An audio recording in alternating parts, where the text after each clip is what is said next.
Mark. Hey, hi. Marcus. Hello. Marcus Angel, but we have tested this thing before. Yeah, I'm just looking at the meter. Don't pour the water away. You want to shift it forward? That's It's not like I'm going to even drink this water. It's too cold. Okay. You're sure? For aesthetics. Okay. No, they look and they go. Hey, there's something I forgot to. Let me just do this. So we'll cut this part out of the video if you're watching this. Or if you happen to watch this part in the video, then take it as one of them things. It doesn't always have to be, take it as behind the scenes. Or some. I should have done this. Mark, we open this thing. Okay. Let me say that. Let me rephrase that. Open that thing and put the cord in. I jumped. I actually jumped. So open that thing and put it in. Please put the cord. Put the cord. All right, great. Marcus Angel. Look, it's amazing, right? So we're about to record this thing, and then the owner of this place came in and saw you. And for about 5 minutes, she's talking about you. Yes. Mark Angel. And did not even look at you. She didn't even look at me, right? and then 5 minutes pass. And then she finally gives me a look and says, hi, what's your name? And I say, Teju. And she goes, Teju baby face. And then she goes, and that's what I'm thinking, like, now wow. It's not often that happens to me. You are a global. Wait, do you know how big a star you are? Because I get the impression you don't know. No, I don't know. You don't, right? No, I don't know. I know. I think that thing you said is true. I think it comes with the show. The water, Abby. Because look, here's the thing. You don't carry yourself like that. I don't know. I think so. I think you're humble. But I think the way you carry yourself is a reflection of the fact that you probably don't know how huge you are. Let's say this. You are arguably the biggest YouTube star on the African continent. Look, so we did some business together recently where I had to make that argument on your behalf. So I did the research. And bar maybe 1 or 2, 3 people who are competing with you, the argument can be made that you're the biggest YouTube star on the African continent. So let's put that one to one side. Yeah. Okay. You have won the YouTube Streamy Awards. For those who don't know what the Streamies are, that is the Oscar equivalent of online work. Yeah. As in, if you do online work, the Streamies is your Oscar. You won that not only for Africa, but for Europe and for Middle East. And Asia. You beat out all the other guys. You won that in 2019. Do you have any idea? Why do you not have this idea of how big you are? I think this thing is a reflection of my upbringing. So sometimes I don't blame myself for that, because that's how I was raised. I was raised to ignore every other thing, ignore recognitions, ignore praises, and just work. Wow. That's how my mom, influenced me, and that's what has played out that's what has been playing out in my life. So every time you've gone out now, I ask you, did they recognize you? And every single time you tell me, yes. What I just described was one of those things. Yeah. She came inside, she saw you, she recognized you. Yeah. See, a few days ago I was in Minnesota, and then I went to the Mall of America, and then I was surprised. Americans were coming and like, are you not that guy? Are you not that African guy? Are you not African? I'm like, wait, you won't know me. Oh, you won't know me. But that's the thing. So when I was doing that research for the thing we did together, I sent you that thing that somebody said online. That was before you had a Wikipedia page. Yeah. The guy said that, look, Africa's biggest YouTube star doesn't even get the veneration that he deserves in Africa. Do you ever feel like that Nigeria doesn't even know the true worth of you? Yes, but do you ever feel like my people don't even know how big I am? Because to me, it seems you're bigger outside. That's what that report said. It seems you're even bigger outside Nigeria than you are in the country. Yeah. That's true. Even from personal reports, from personal research, we've made research and we've seen that our fan base, 75% of our fan base is outside of Nigeria.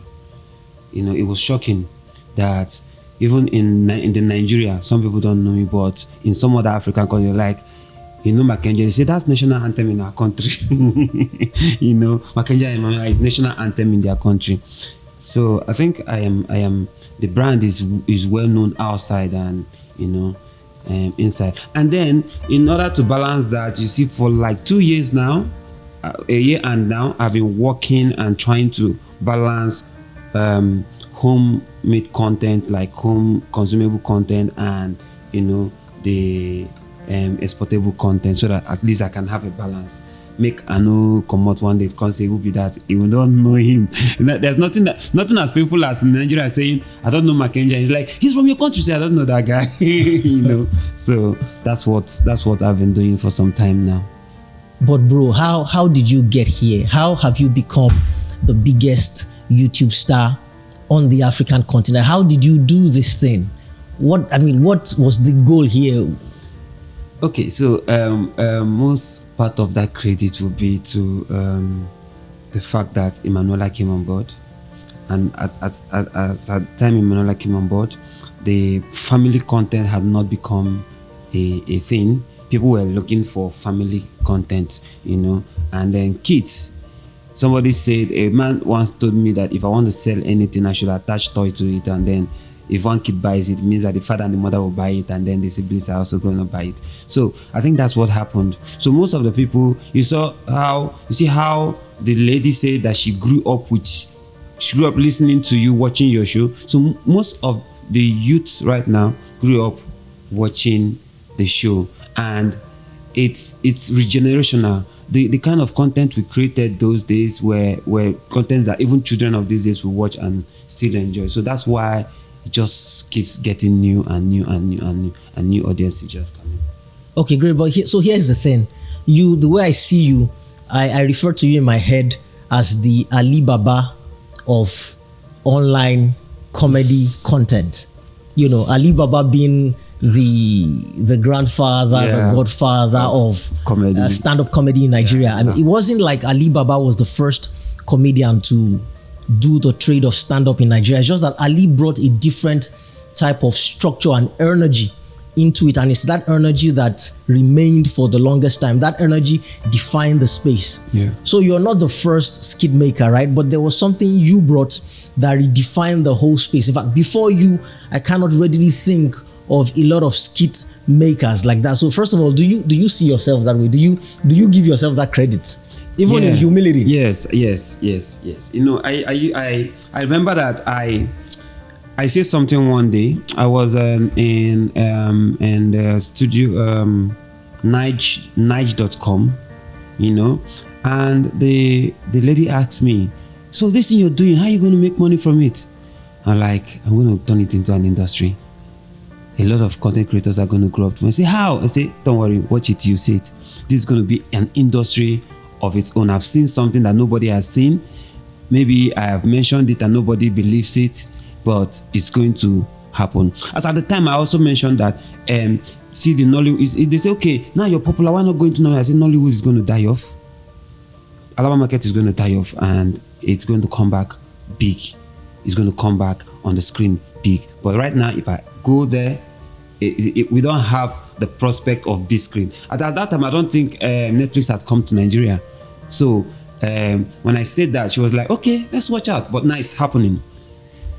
The market is dying and it's coming back to stream. And this has become an industry. So I saw it. I studied how it died. Even the DVD market died in America and in Hollywood.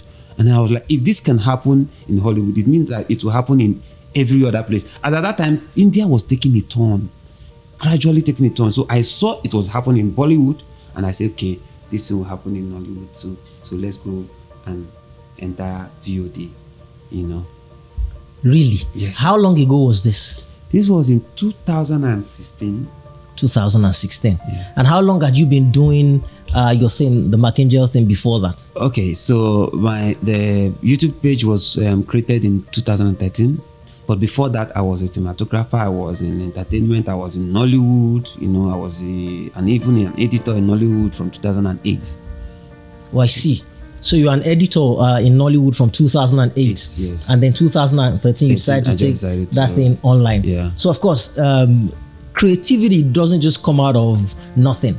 It usually comes out of some sort of frustration and usually rejection. Yeah. So I'm thinking, had you tried to get into Nollywood or stand-up comedy before and the doors didn't open, and then you crafted and thought about this way? I walk in. Hey God. I walked and walked and walked and was getting peanuts. And then I decided that I was going to do this on my own. In fact, no, okay, let me tell you what happened first. I thought, okay, because I was a cinematographer, that was why you guys were giving me peanuts, so I want to act. It was a laughable thing first. I remember an executive producer telling me, I beg, ma, go sit down, go carry camera, I beg, which one be say you want to do Waka Pass? I say, I just do Waka Pass. Say, I beg, go carry camera, I beg, go carry camera. I beg, no sabi art, come on. You know, because I was trying to, and I said, okay, if I can't live like this. I can't be going out and staying for 2 weeks and then coming back with 10,000 naira as at that time. So, and I thought, okay, the only way to do it is to go on screen. But while I was trying to go on screen, that was when I caught that there was a vacant. I caught that this hustle will soon die.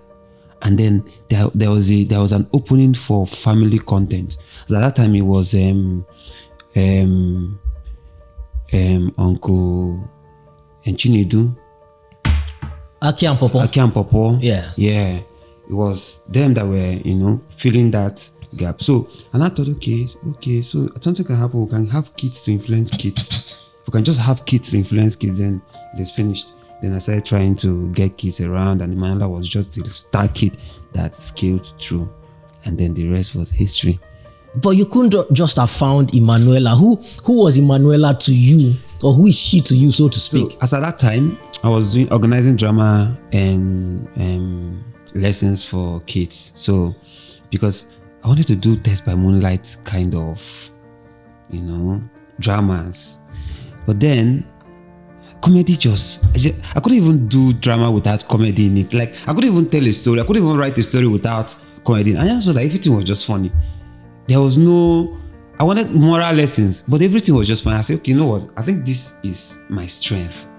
I can just bring moral stories and make them comedies. So, at the time, Emanuela was a neighbor. I don't know what I'd call her neighbor, because my mom attended one church, and then her mom too attended. So they were the same church. Emanuela just came for holidays, and then I asked her to join the lesson.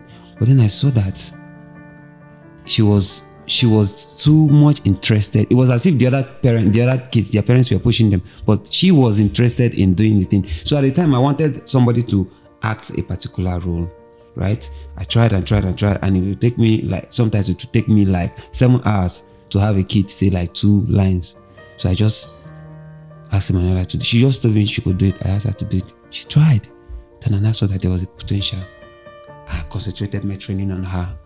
Not like I wasn't training the other kids, but I gave her priority. And then that was how Emanuela just did one. There was one particular thing we did. And everybody was, I saw your video. I said, hey, who is that guy? I said, hey, oh, that guy. That means that girl. Oh, yeah, let's under. Let's under. That was how. And I started pushing her. So I think after some time, I found that, okay, I have strength in discovering, teaching, tutoring, and then I now brought other people together to make stars. Awesome. Yeah. But why did that lady that came in now, why did she say, do you still talk to Emanuela? I found that a strange question. Why would she ask that? Yes, she asked that question, and then she was like, okay. Yeah, but some people think that I don't talk to Emanuela anymore. Why would they think that? Yeah, because she's grown now. So everybody would normally think that when a child is grown like that, child will go on her own or go on his own, and then you have what happens in the entertainment industry. Yeah. And then another thing is, Emanuela has not been on screen for maybe 5 months. She's not been on screen because she was transferred. She had a school transfer, and we needed her time to give her time to be able to, catch up with academics. So I decided Manuela should not come on screen. She should just, concentrate on. But now she's back. In fact, Manuela lives in my house. People keep asking, why you and Manuela no more together? She lives in my house. She lives in my house every day. But we make sure that she doesn't appear anywhere, just so that, people don't start asking for her again. But now she's ready to come back on screen. In fact, she has come back on screen right now. Awesome. So here's the thing. You must have a big heart. Because for the longest time, even you must admit, in fact, I thought McAngel was Emanuela. For the longest time, I couldn't have been the only one. Yeah. You say McAngel, you think it's the girl. Yes. It took a while for you to be associated with your own name. Yeah. People just go, hey, where's McAngel? I'm like, I'm McAngel. Say, what's your dad McAngel? The McAngel, the main McAngel, the main one. Like, okay, minute, little girl, Emanuela. Say, oh, yeah, Emanuela, that's her name? Yeah. He say, yes, Emanuela. And that never bothered you? No. In fact, I'm happy that at least I've built something that people can relate to. It doesn't matter whether... And then very soon, I'm going to also go off screen again. Yes. That's why I'm in America. I'm trying to cook something. I'm trying to start discovery in a different level, because that's where my strength is. I might be funny, but have you seen me behind the scene? That's where my strength is. Okay. So wait a minute. So it's amazing. So we're in America having this conversation, and according to your testament, now you just said it. You're looking to broaden your horizons. Your horizons are already very broad. You live and work in Nigeria. You are the exceptional person. You're one of the, in fact, you are the vanguard of those who live and work in Nigeria and make their money in dollars. Not just dollars, but a lot of dollars, right? You are that guy. I have to say this in pidgin. He not reach to sit down with that one. You see they find more. Why? No. So it's not about the money we make though, because most of the money we make, we've done at least apart from the show, you've seen my inflow, you've seen most of the money we make actually go back to the society. So that it's not about the money. It's about the talents that are waiting to be discovered. A lot of people don't know this. I have about two big arts out there that are musicians that are discovered, that are still in my, but we try not to make sure, we make sure that nobody knows about McAngel and his relationship with these people. The one of the artists right now is one of the fastest growing artists in Africa, and he is in our family, but that is the heartbeat of the McAngel studio or McAngel Entertainment family. That is the vision, that is the dream, that is the drive, to have these young people do their thing and also show them how to do it. That's awesome. So look, at this time that you are now looking to broaden your horizons, could it be because of what another skit maker told me? One of your colleagues who is now, he's very big as well. Okay. So he was speaking to me recently. He said, bros, the money not gonna be like before again. Many people don't rush. There are a lot of people now in the space. Is that true? Has the value been watered down in terms of how much you can make now? In short, is it too late for an aspiring person to want to jump into the skit market now? No, it's not. It's not. So a lot of content creators have said that, have asked me that question, right? So I remember in those days you would for 1 month you'd make like 400, 300,000, 250. But because that money is now being shared among other creators, so sorry, just to be clear, dollars not naira. Yes. Okay, let me just run in 1 month, $250,000, $300,000. Yeah, those days. We're talking what year here? The 2017s, 18, 19s. Okay, all right then. Now, creators have entered the space, but it doesn't mean that you still not make that money. So what I advise people that are here in this space for the money to survive and all, you are one person making X amount of money. how much would you make if you multiply yourself by having other creators, teaching those creators and taking a little of what they are making? That's what I'm doing. That's why you have all these creators, associated with me. Because I teach them. I won't be this funny forever. I'm not going to be this funny forever. So one day I'm just going to sit down and say, how much you don't make? Or you give me my cut.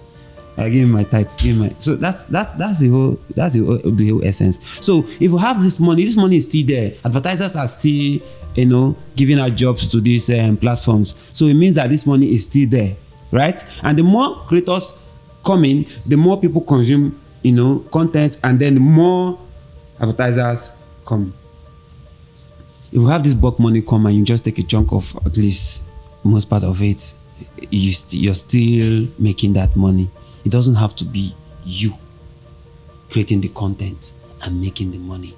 It could be people that you raise, make that money, and still appreciate you with, contracts that you have with them and all. Business will still continue. Okay, great. So how long from when you started, because you started by your own testimony now in 2013 or thereabouts, yeah? Circa 2013. How long after you started this thing, how long did it take for you to blow up? When did the blow up come? 2015. You've been doing that for 2 years. Yeah. Before. So what was the experience? The 2015 was just, people just started knowing about me. But I think the main blow up was in 2016. And that was when I thought, okay, you know what, I'm going to do this as a full-time job. What were you doing before then, part-time? Photography, videography jobs. I'll take jobs, film jobs and edit. I used to do effects before, but I let all that go, So I was just doing freelance jobs while I was also doing that one. Oh, really? So it took 3 years. Were you discouraged at any point during those 3 years? I mean, this thing is not picking up. I must stop this thing. My hopes and my dreams, whatever I thought I saw, is not happening. Were you discouraged at any point, or was it up and up and up? Do you ever look back and say, man, thank God, say, I not give up. I didn't give up that time when I was discouraged, though. There were so many times when I was discouraged. So many times. But the vision and belief I had was stronger than the discouragement. Most times I'll be like, is this thing actually going to work? I start doubting myself. Are you sure these guys are not right? Because people were telling me,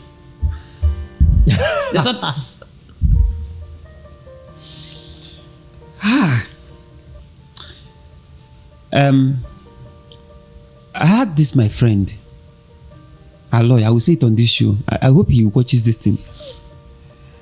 I had this Aloy. Aloy nearly discouraged me from this life. Aloy nearly made me stop whatever I was doing. In fact, Aloy talked to me one day. One day I had my laptop. I was coming back with the camera, and Aloy stopped me because he was working in Shell. He said, "Come, Mark, wait. Now this thing you use feed farm."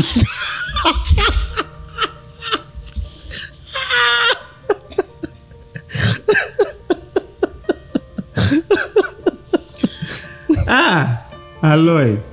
I say, come. Now this thing you go use feed family. You always work out with laptop, carry work laptop. I don't see you. In the morning I go work, I see you carry laptop pass. This evening I don't come back again, carry laptop pass. Oh yeah, enter bike now. Try the enter bike. As at that time, every money I was making, I was investing it in my craft. Because at the time, the only way you could get ahead was to pay bloggers.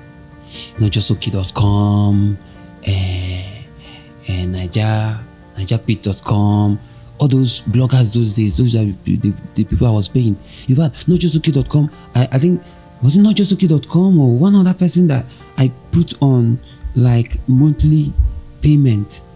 I was paying the guy 30,000 naira every month to put my stuff out there. So I was making money and I was hustling to make sure that I had money to pay bloggers to put this stuff out there. Wow. You know what that wow, I just had a come to Jesus moment now.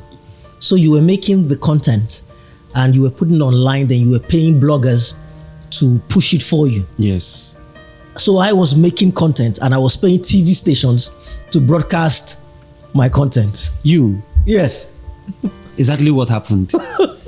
But now, those same bloggers will come to you and say they want to pay you to, do stuff for them, put their content out.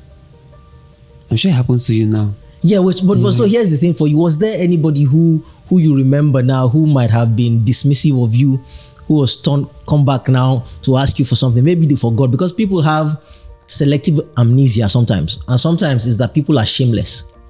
They forget that either overtly or covertly, either directly or indirectly, they dismissed you.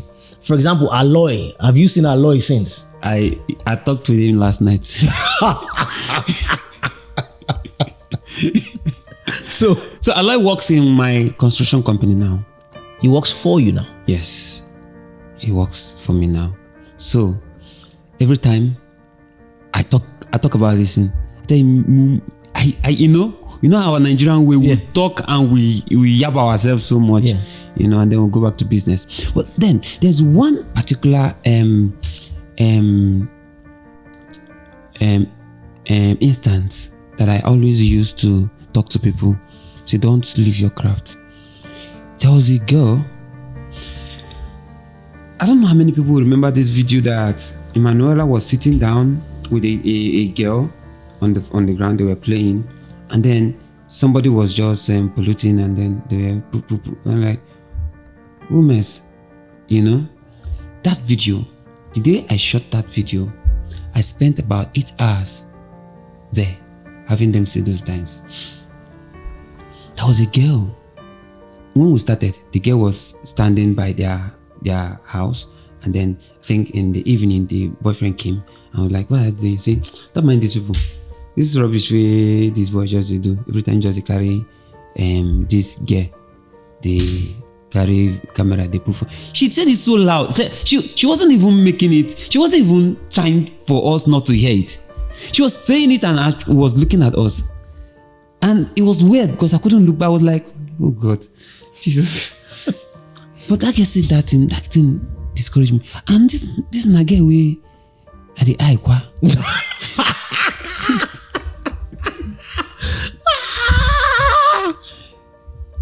So that thing made me, I think that thing made me have a pattern of passing there. Every time I pass, I just walk like I'm a very serious person in my life. Ladies know that I'm very serious in my life. There's no skits that I'm shooting. I mean, I'm not just carrying camera up and down. At least the other things I can at least, But that girl, she came to me one time with a child and said, that's her child, that I should train the child.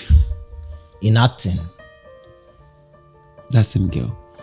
So I'm always, and I say, do you remember? She said, yeah, she's ashamed. Yeah. Wow. Well done. That must have been, glory to God. You must have felt justified. But then at the end of the day, we are human beings and those are bound to happen. So we in fact, those are mistakes that we make too. It's not like there's one individual who is a bad person that will always make them say, we all make those mistakes. Yeah. I mean, there are bad people, but by and large, most people, humanity is, you must be tolerant of people, right? Yeah. Even we have dismissed other people at some point. Yes. So we need people to forgive us. So I get that. Well done. Yeah. So one of the biggest businesses right now in Nigeria, online businesses, came to me one time. I dismissed him.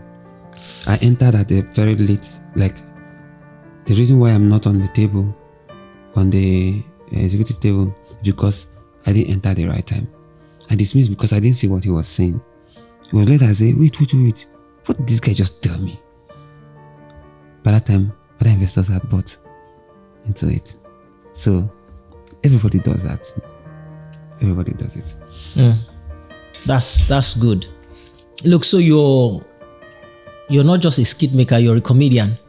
For example, so I'm watching that skit that you did, right? And I'm laughing. In fact, it was my wife that was laughing so much. She was laughing so loud. I had to ask her, what's the problem? So she now showed me the video. Pion. Okay. So I'm watching that and I'm thinking that, look, this this guy is a comedian. These boys have become the comedians now, right? And then the next day I'm speaking to one of my colleagues who's a stand-up comedian, and he's saying that, the skit boys are not real comedians. And I get that often. They're not real comedians. They can't stand on stage. They can't make people laugh and all of that. Do you feel that kind of pushback from the stand-up comedy industry? Yes. That you have come to disrupt? Because you've disrupted. And they are right. Look, they are right. Stand-up comedy should be respected. Look, people who do stand-up comedy are the real comedians. We are creators of content because we can sit down and write and try, and when it doesn't work, we try again. The stand-up comedians don't have the chance to try again. They only have their materials, and then they go through their materials and hope that it's going to make somebody laugh. If my material doesn't make you laugh, I stitch my materials. If it doesn't make you laugh, I'm not going to put it out. Well, for a stand-up comedian, if you want to put your material out and test, at least you have to go to a comedy bar. You have to have an audience. Yes. And those audience you're going to get rejection from those audience just for testing. So I think a lot of my colleagues in the content space have said that what is it that they are doing that we are not doing? I'm like, we're not even doing quarter of what they are doing. They are the real talented comedians. We are just filmmakers. I don't know. Sometimes I say people call me comedian, but I don't like the title comedian because am I really a comedian? I'm funny. Being funny doesn't make you a comedian. Comedy is a profession. So it's my character as a funny person that I've put on screen. But can I turn that, because I told you that I would turn this into an industry. And this is what I have done. I've turned that being funny, having a child mindset, and being able to imagine things, I've turned it into an industry in Nigeria and in Africa, right? But can I say that I'm a comedian? No, I'm not a comedian. I'm just a comic content creator, not a comedian. Okay, so now that you have turned this thing into an industry, do all the other comers and players in the industry right now, including the biggest ones, do they give you the deference as the bros, as the big bros? You know how it is in all sectors of entertainment. Even in acting, we get big bros, we get bros. In comedy, we get big bros, we get bros. I suppose it's like that in music. Do even the biggest skit makers now give you your due? Do they give you your flowers as the guy who is number one? Okay. Now, I will tell you personally, I don't even like anybody to give me that, because every day I'm a newcomer in the industry. Every day, I try to make sure that I am a beginner. I learn every day.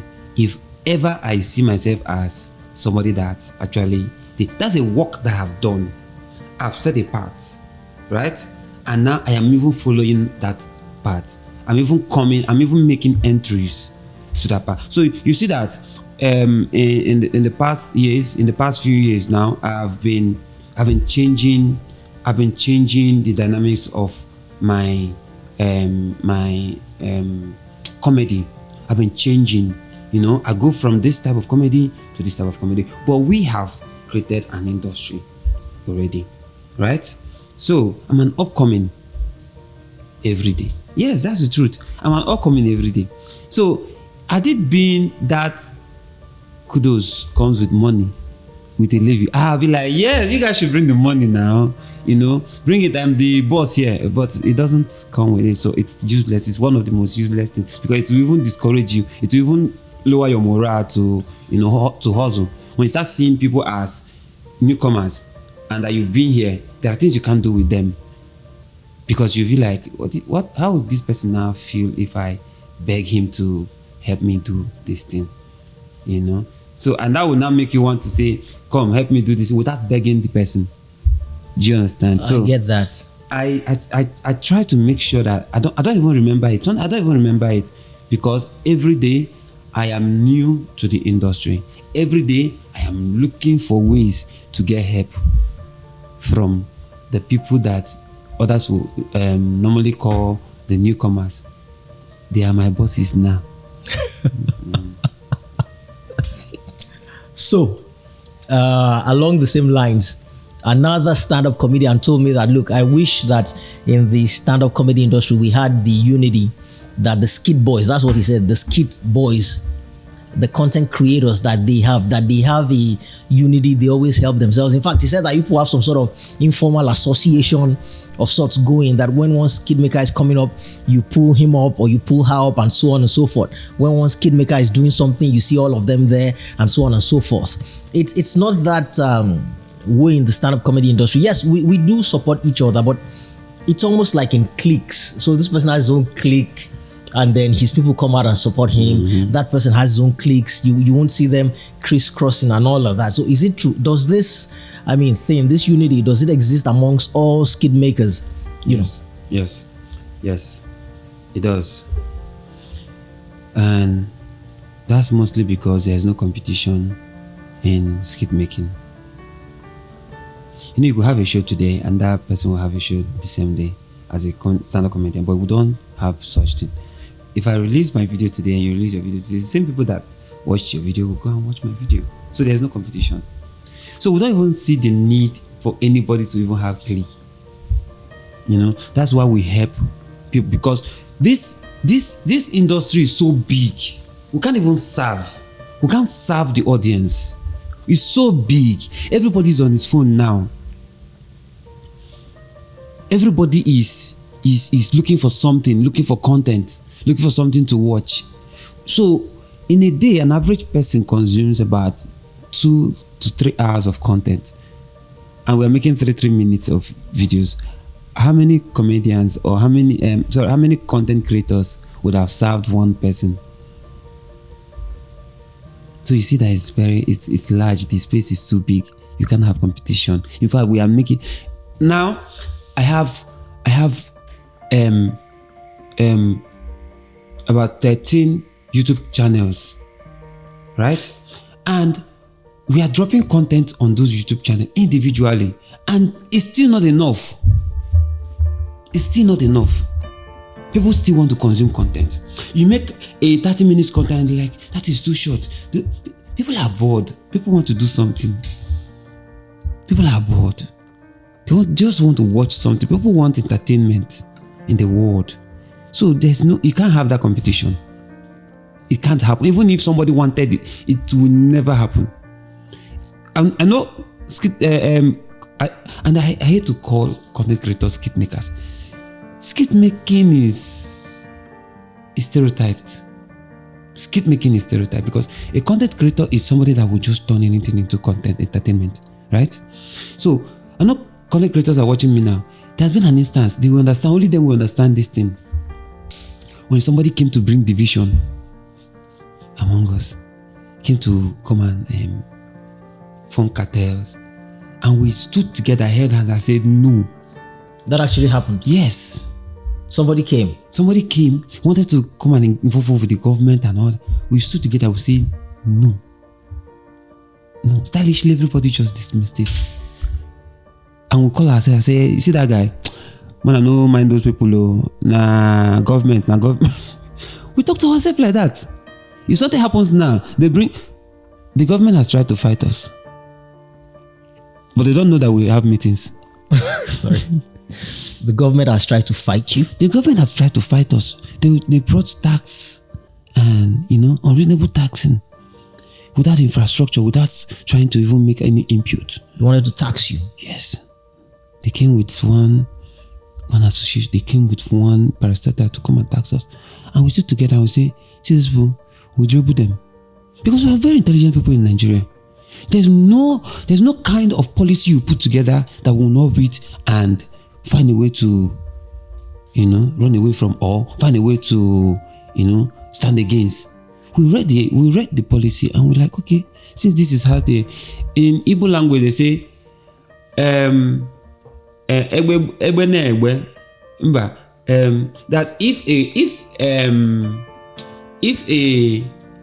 if a kite thinks that he can fly and not perch, then the hunter will shoot and not stop.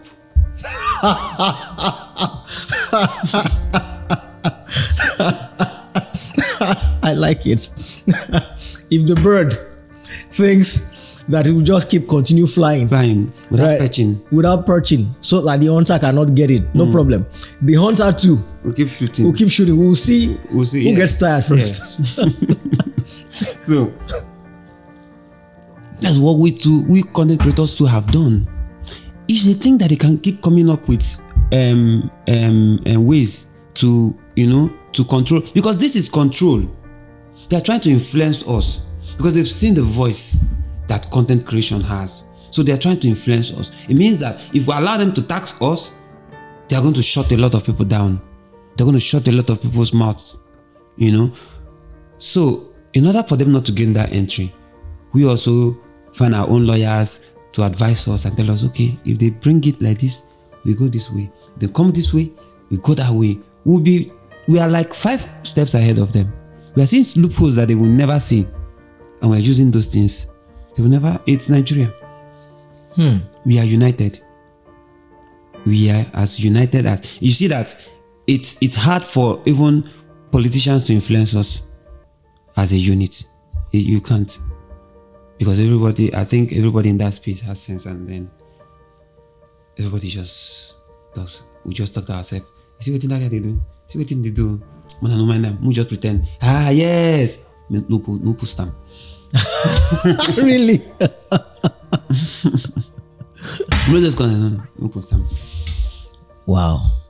That is amazing. So, because I'm thinking as a normal human being, it must be human psychology for you to post a video and then to see another skid maker post a video and the video is doing better than yours. I mean, surely on occasion, so maybe not you because you are on top, but surely it must be normal. So maybe they now deal with those feelings, but surely it must be normal for a skid maker to post a video and to not be so happy if the video didn't do so well, and yet another colleague who posted about the same time, the video is doing better. I mean, people must look at people's numbers and followings and say, man, this guy has X number of followers, I still am on this level, and all of that. You're saying that even with all of those feelings, it still hasn't poisoned the well in any which way? Yes, it still hasn't. And if anybody is posting video and feeling bad that the video is not getting views or getting views, is not the yardstick for measuring your growth. Oh, it's not? No, it's not. Views is not the yardstick for measuring your growth? No, it's not. All right, tell me, what is? So, view is number, right? But does that number interpret lead? That's what you should ask. Are you getting 1 million views, and do you have about 10 or say 5% of leads from that view? How many of that view have retention? How many of those people are going to come back? So you see, some people have a lot of views and then you feel bad. You don't even know what that person is going through. You don't know that sometimes the algorithm is against them and giving them views. Yes. The algorithm can be against you and give you views. Okay, please explain. Okay, now let me see something. So I can make a video now and get 100,000 views in a monetized platform, and you make a video and get 25 million views. You could make $10,000 from that video, and I made a video of 100,000 views, and I make about 20,000 against your 10,000. People don't understand some people just make content. They don't understand why this content is doing too well. Who is watching this content? For example, there was a time I was getting a lot of views. I studied what was going on. I said, hey, no, this is not good for me. Why? Because those views are coming from the wrong places. If I went in the wrong place, you have a lot of views from there. Have you ever tried to demonetize your video? You see how many views you get? That's how the algorithm works in most cases. Some people make content, they don't care where their views are coming from. You should care. You should know where to promote your video so that you make the most use of whatever view you get. Let your views count. Some people just have too many views without results. If it's Igbo, in Igbo we say now to go chop. Now views will go chop. We need sustainability. What are you going to now use to sustain your craft? And you're making content. You see that this content has views, and then you now go and make that same kind of content because you think that this is the content. Some people don't even have. Some people are not. I'm sorry to say that there are so many not content creators in this piece. People who are just doing anything anywhere below face. People are eating food now. Oh, this guy ate food and got 50 million views. Let me eat food. Because that's what they believe. And then they will eat food and get 50 million views, and money will not come. And they will ask you, what's doing Facebook? Is any other person passing through what I'm passing through? I say, you're passing through what you're passing through because you cost more. Facebook, YouTube, Netflix, no matter who it is, they know who their content creators are. Because the advertisers don't just give out their money. The advertisers don't want you to put their content or their materials on any video. They select the videos, they select the creators. So that's the reason why you see when there are conferences, there are people that these people invite because those are the content creators they know.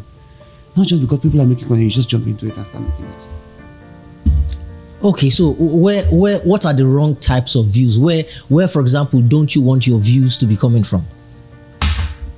I don't want to mention it. No, you have to mention because this will liberate people. Because I've heard this thing before. I've heard that not all views are created equal, and I it's not like I didn't believe it, but I figured I was only going to take that, that kind of assertion from an authority, and you are the authority. I mean, it's not as if you're now assailing anybody now. It's the facts. Okay. These are the facts. This is the truth. I'm going to try to explain this thing without mentioning anything, but I'm sure you understand this. In fact, this should solve anybody that wants to know this should learn it now. We're in America. In America, okay, let me take for example, the food I ate just before this show was $30, right? It's just food, just one plate of food. In Nigeria, that food is 30,000 or 32,000 naira right now. So you eat a plate of food for 32,000 naira. But because we're here, it's just $30, right? Me and you can say, it's just $30, right? Economy. Because of the economy of this place. If you give me $30 while I'm in Nigeria, you have blessed my life.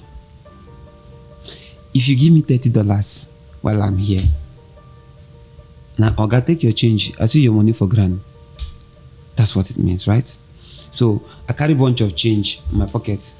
So every time, I can show you, like, I carry a bunch of change every time in my pocket. It's change. Like, I can say, this is change, right? So when you say, do you have change? This is change. But let me tell you something, practically. This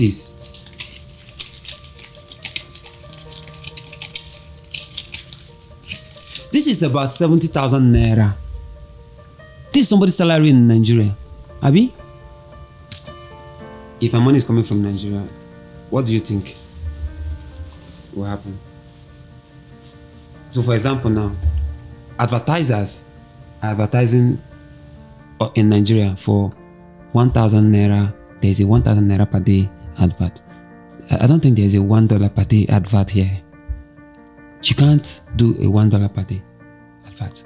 So an advertiser advertises for 1,000 naira. That's $1 to me. And your video shows in Nigeria, or I'm using Nigeria for example now. Your video shows in Nigeria, and somebody clicks that advert, and you make $1. Remember that it's split into two. The platform is going to take their own and take it. So you've made like 50 cents from one advert. Meanwhile, here, if that was like $2-3 against you, I've made like $1 and 50 cents. And 50 cents with the same view, the same thing, just the same thing that just happened there.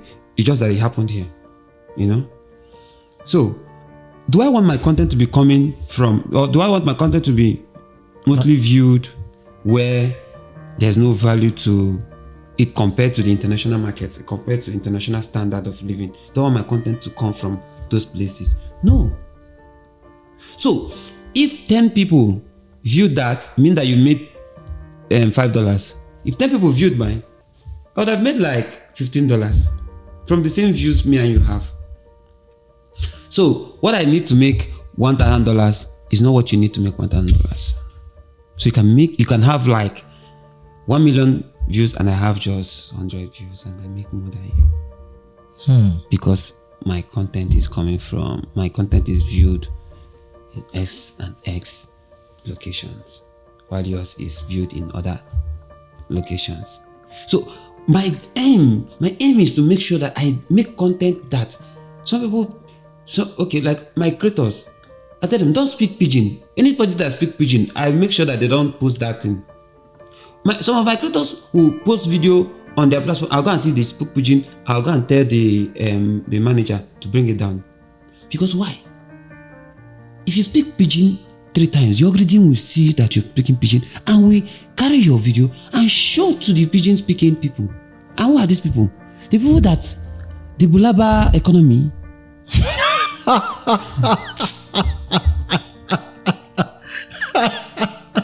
Look, I teach something. I say if you want to serve that economy, serve that economy on platforms that are not monetized. You can't serve those economy on OVP. If not, you're just going to be killing your platform. You're just going to be making content and be frustrated and say, I have a lot of views. Why am I getting $2,000? What's OVP? Like online video platforms. Okay. Why am I making $2,000 for video that got 5 million views? You don't know where this thing is coming from. You know, there are other technical things too that are involved in making a video, optimizing a video for monetization. And then I think I promised that I was going to give like a free course, a free masterclass on this thing by December. I'll try and fulfill it and make sure that by December at least I get some content creators to come sit down and I talk to them about it. You know. Wow. Imagine being popular in Nigeria, being rich in Nigeria, then you come to America and you can't afford basic things. Like, let me tell you one thing.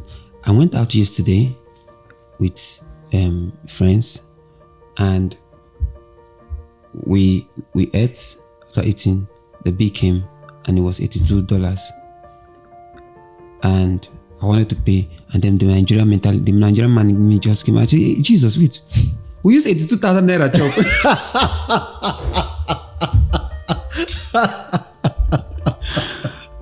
God. You know.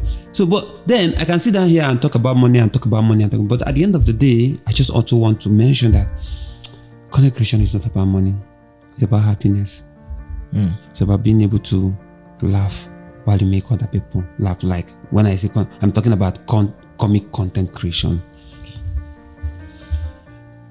It's about being able to make people laugh.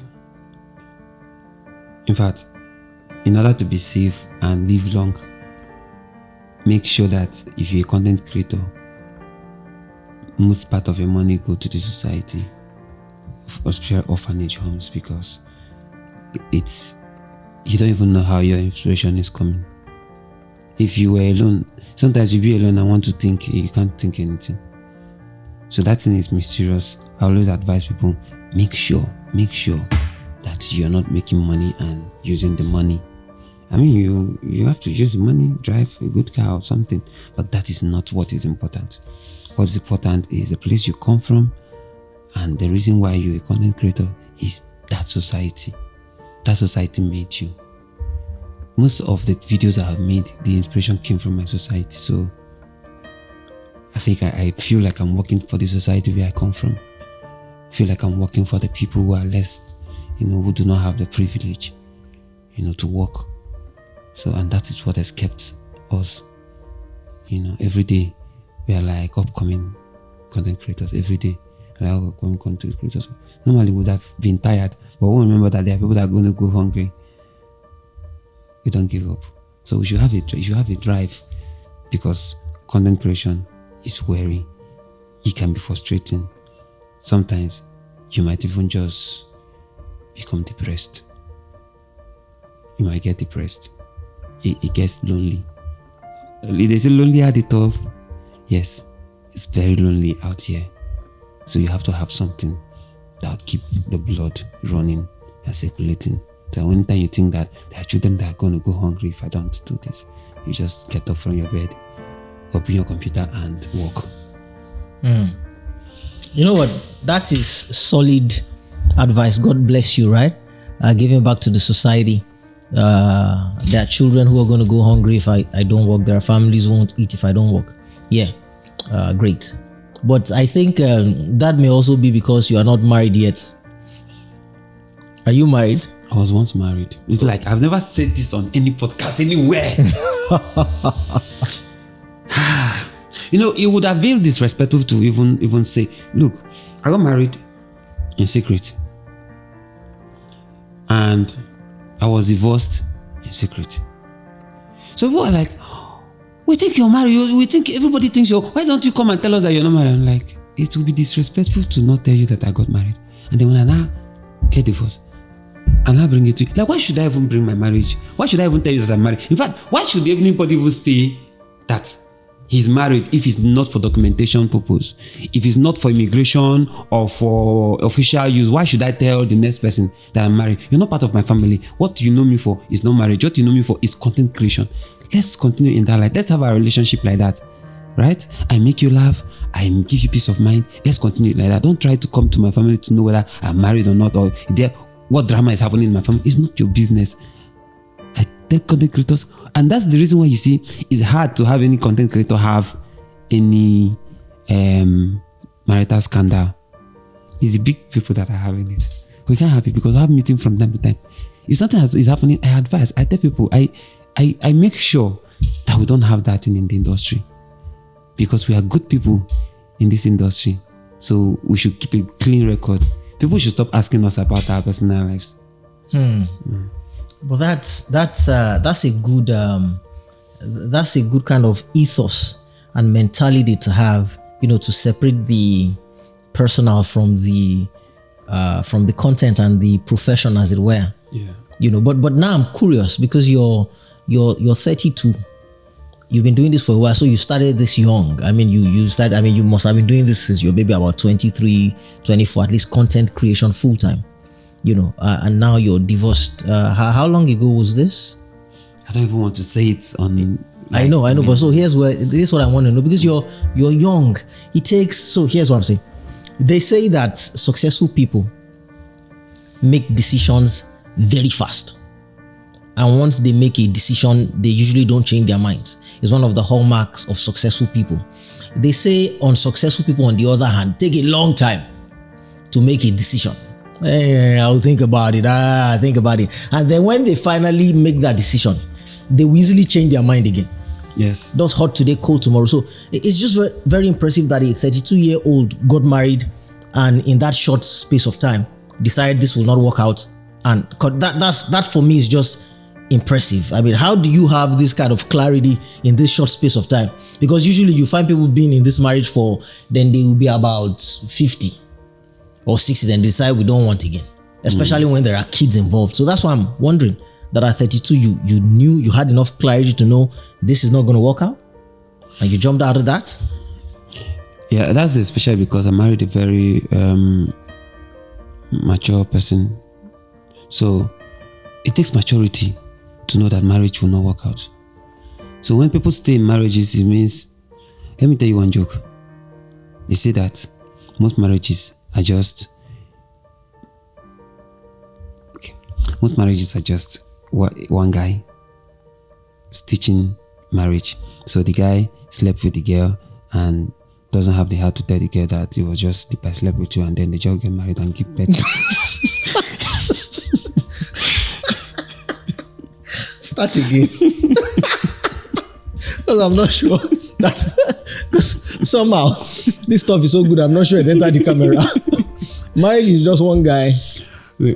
Marriage is just one guy. Most marriages, just one guy who slept with a girl and didn't have the heart to tell her that this was just a one night stand, and then kept postponing when to tell her, and years were passing and they had kids, and then one day he was like, I'm mature now, I think I should tell her that it was a one night stand. And these kids are probably like 15 years, 16 years. And then you have the lady say that her life has been destroyed. Because yes, you have destroyed her life. Just because you didn't have the heart to tell her that it was a one night stand you guys had. You know, just in order for her not to feel bad, you follow up and down. Have her follow her to labor room and all. It's like you're not a fan of marriage at this point. No, I am. I am a fan of marriage. See, in fact, I'm a family person, right? I'm family oriented. But I think marriage should be very intentional.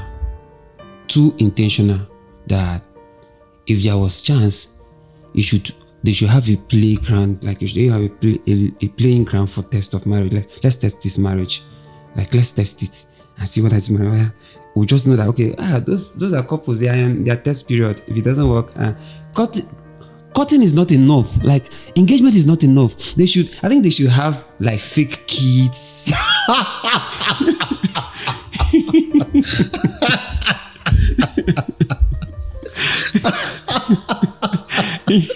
You know,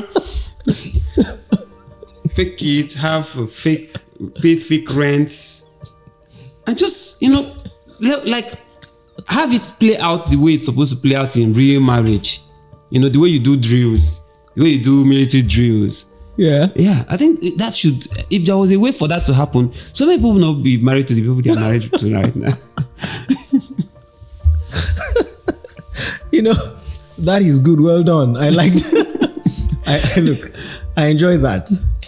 That's brilliant, actually. Okay, so you were sharp. You got out of this thing, and you know, you really don't want to give us any more details. And someday you will get married again. Yeah, probably. Okay.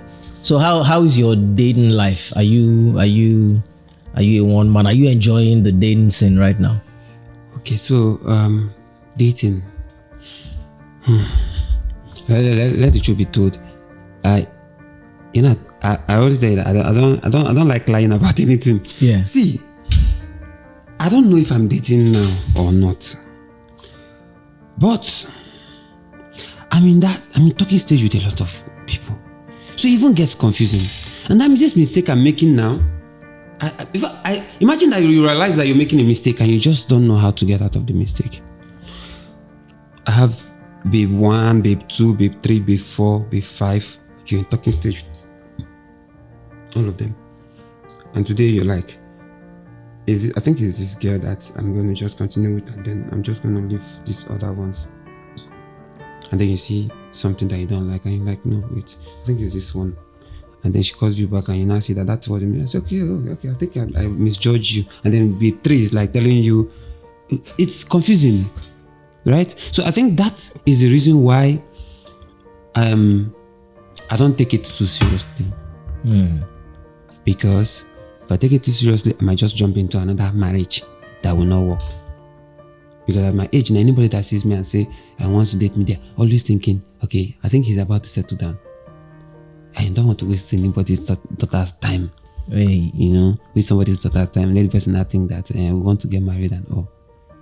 So I'm taking my time right now to try to understand what's going on with my life first, my life first. Do I even know me? Will I even date me at this point? And I think right now, the answer to that question is no. If I was my daughter, I would not date me. Why? If I will not let my daughter date me. Like, I will not even date me. Because right now, I'm at that stage where, okay, what's the next thing? Today, you're in Australia. Tomorrow, you're in Libya. Next day, you're in America. You're here. You want to make things work. How are you going to spend time with that lady? And then some lady will say, yeah, I don't mind. Put a ring on their finger. Then you now know that they have friends. Because it's not just the lady. You say this lady is good. Yes, but are her friends good? Do her friends understand what she understands? And you know, Teju, if I tell you now that there is salt in this water, or there is sugar in this water, and you test it, you might test sugar. Because you trust me. Over time, you've trusted me. If you trust my test board and I tell you that you might just tell them, I think it's true, there's sugar. But there's no sugar, it's psychological. That's why people listen to their friends. And they start seeing reasons in things their friends say. But it's not the same situation. It's not the same situation with her own family. So the ring on her finger will not make her know, okay, I think this man is going up and down. He needs to settle down and give me time. And you have not achieved your dream yet. So how about we just finish achieving our dream and then we come and talk about marriage? Let it be that she's complaining that you don't go to work, and you're like, I mean, but you're not complaining. We are not complaining about finance or something, you know. I think that's the stage a man should get married at this point. That's my case. Okay, good. Thank you for sharing this. And so you have a daughter. Was that from the marriage? Yeah, from the marriage. Yes, I have a daughter from marriage. Oh, great. And I mean, you collaborate with. Like I and my ex-wife were like good friends. You know, some people just break up or separate from their ex-wives and then they start having friction. But me and her were like, we are good buddies. We are so much buddies that a lot of people have, you know, gone online to write stuff, and she just come and show me and say, look at what they are like. See, Mumu people, let's see what they do. We are good like that. You know, I don't think anybody can even cause that kind of thing. Because we understood. Look, some marriages break with people just saying, I'm leaving your house, and quarrel. He's a very useless man, or she's a very useless girl. No, but we sat down and we're like, okay, so to know what I be. We tried. That was how we separated. We understood that it was not working. I respected her, she respected my space, I respected her space. We have a daughter that we're going to make sure we take care of, so that the daughter doesn't feel that void, you know. And we have agreed to do that, and we're doing it. That's why we don't ever bring our matter to the public, because the public will give what they call public opinion, and it's not always good. Public opinion is not always good. So there's a lot of people going through, you don't know, people are depressed and they're using their depression to come and give you advice, and you're taking depression advice. You know, as loved as your videos are with all the comments, because this is life, there must be negative comments. And the human psychology and eye is always drawn to the one out of the 1,000. You must still get that. When you get that, how do you deal? Does that still affect you? I asked that because of what you said now. Somebody who is depressed, when you see that amidst all these thousands of lovely comments, does that shock you still? That even with all of this, what's the matter? Yes. So, but you have to now get used to that. As a creator, you now know that this is your space. Even if the world ends, God would say, yeah, content creators go this way and you go this way. It means that that's what you were during the world time, right? So you have decided to be a content creator. Unless you now make a shift in your career sometime, you know, but there's no kind of shift you make in your career that will not still have content in it. You have to get used to people making negative comments. In fact, online, the people that make negative comments online usually don't have faces. Their lives are usually not going well. So you should pray for them. Me, I have a mechanism. When somebody makes a negative comment, I say, oh, God help you, whatever you're going through. Yes, and he heals me, just heals whatever that person has said. And I say, whatever you're going through, God help you. You know? And another thing that I do to stay safe, because it's not just negative comments. With the wealth of information going around in the world, it's good to trim your source of information. So I see some content creators just go through timelines and just consume anything they consume. It's not good for a content creator. as a content creator, you should have mentors, you should have people, you should have a source where you draw inspiration. Make sure it's those sources you're going to. Don't just swipe. You're seeing a mechanic is hitting something. Two people are fighting. Somebody is talking about how his money got lost. The police brutality. You're not supposed to be consuming that amount of content, because it will affect your psychology. So my advice is, I stay off the internet. You can't find me going to Instagram to go but yet I reply every comment anybody makes on my post. Why? Because I have designated people to do that in different countries. I say, okay, look, you in Liberia, help me. Anytime there's a post on this, help me comment. I teach you. I bring you close. We travel together. You learn how I think. You learn my sense of humor.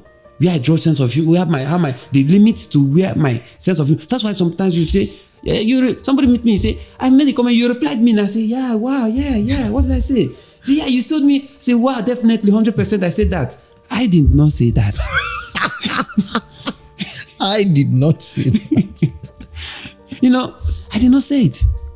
So the only thing I've tried to do now is to make sure that I'm watching people that I mark, because now there are content creators that I mark for promotion. So when I mark a content creator, I tell my team to send me links to their videos. So on WhatsApp, I'm getting links to their videos to be watching their videos. So I say, okay, see this content, repost this content. Okay, let's grow this person. Okay, let's make this person. Okay, carry this person and give this person to post. Give this person to post. Let this person post. Let this person post. That's the only thing I'm doing right now. And then the people that I call mentors, the people that inspire me, there are other creators that inspire me that I watch. Those are the people that I go to watch. So I just go and type their handles. Make sure I go straight. Have you noticed that when you go to the search page as a man, all you see is almost naked girls? Yes. All you see is I can't lie that has not distracted me. So sometimes I want to go somewhere, I just go to search something like, oh, this girl is beautiful. Like I made an example today, right? Make this example. Today, I just went to to go and find someone, and I saw somebody that I have dated before, and then I just tapped it, and it now turned out that it wasn't her, it was her friend. So first of all, I didn't look at the name. I just tapped it and I was like, hey, Kia, what's up? And the friend asked me, Mark, and I noticed that till now she's still asking me, where are you? So you see that distraction. I don't want to talk to that person, but because I opened that thing, I don't buy markets. Do you understand? So it's always safer to, to streamline where you go. Make sure you have somewhere to go. Go there. Don't just consume content because you're a content creator. It will affect your, just like me. I don't read people's script until it passes through hands. And then they recommend it. I say, hey, read this one, is good. Have you ever read something and it just scattered your thoughts process? Like it just scattered how it just felt like this guy has just destroyed my mentality. Like this guy has just destroyed something. It affects how you think. I think that's the same thing with going through content like that. Yeah, I get like that with movies. There are movies that if I'm watching and you show me a particular thing, that's the end of that movie. Yes. You can't violate my sanctity, the sanctity of my thoughts. So I understand that thing you're talking about. And that's thing great. Look, this thing you've spoken about is amazing. And so as you're speaking, I'm thinking to myself that who is worthy enough to be a mentor for the great Mark Angel? Who are these mentors? Tell me at least one or two. On whose videos is Mark Angel clicking to be inspired? As funny as it will sound, I watch Nasboy. I watch Nasboy a lot, and he doesn't know. I've never told him. Well, Nasboy. If he I watch it. Yeah, I'm sure he's going to see it. I watch Nasboy a lot, and then I go to BJ's content and I watch it a lot. who? BJ. Oh, okay. I'm calling him BJ.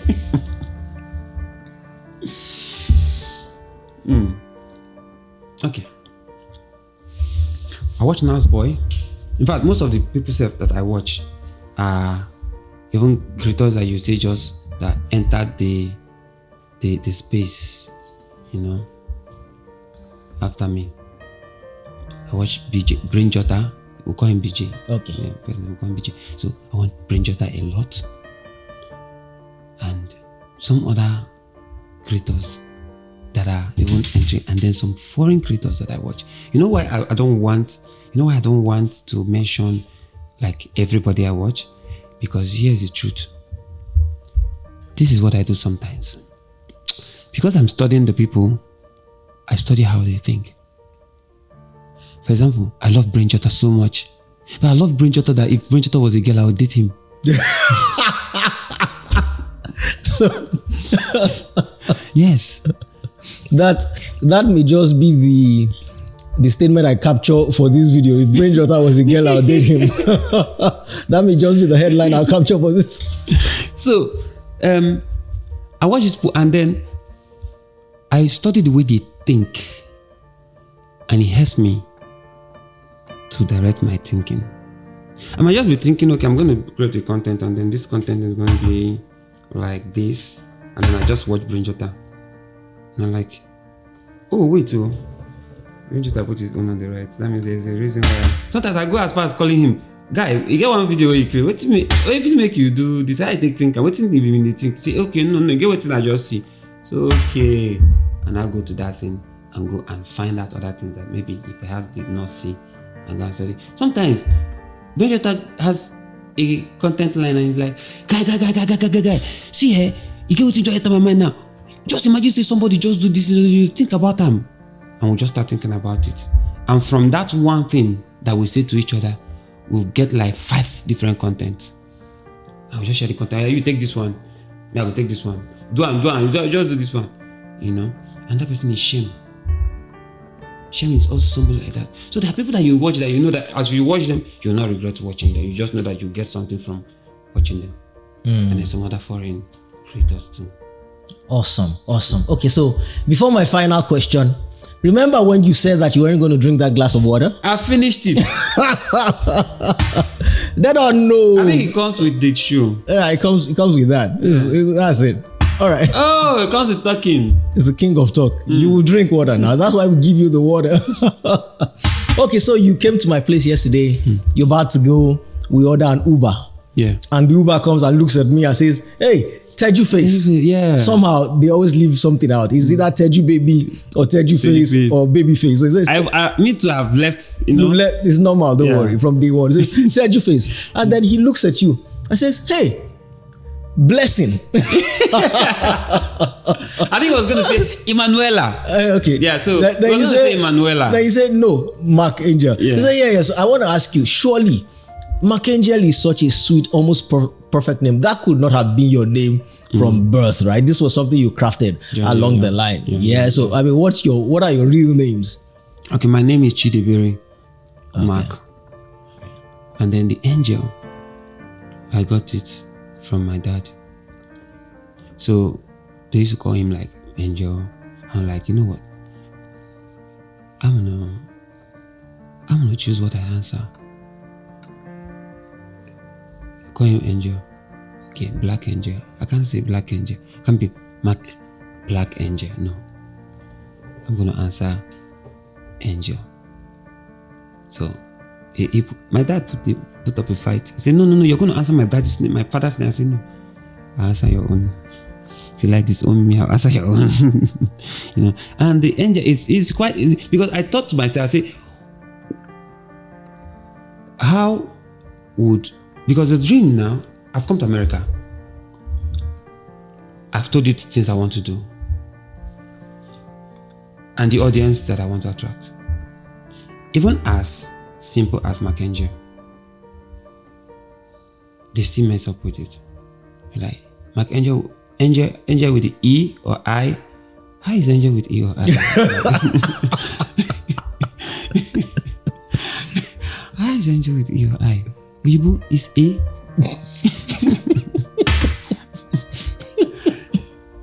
So just imagine that it's not E or I, Angel.